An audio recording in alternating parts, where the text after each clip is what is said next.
der Bjørn Rømmen så længere, ikke? Ja, lige rundt på skjoldet der, mand. Hvor fanden røg du hen? I skjoldet? Ja.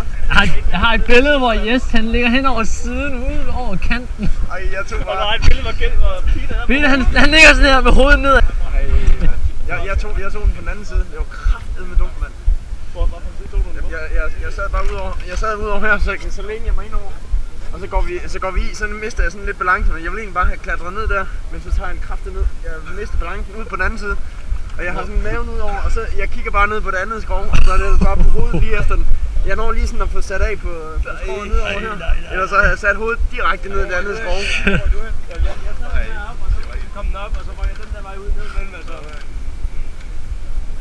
Jeg røg dødsgrebet. Her. Du røg da også anden gang i flippet rundt, røg du ikke også ned? Der var jeg under. Der sad jeg her. Ja, fordi der kommer den op, så sidder du på neden, ikke? Og så går den op på næsen, og så rører du ned, og så rører båden en ting jeg har lært, når man løfter den, ikke? Bare væk.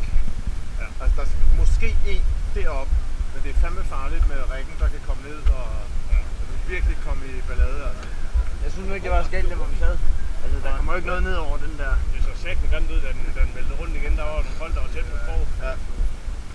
Jeg synes, det var overhovedet ikke ubehageligt at sidde der. Altså, der skete jo ikke Jeg tænker bare på, når den næsten vælter og masten. Det var ikke sådan fuldstændig sammen.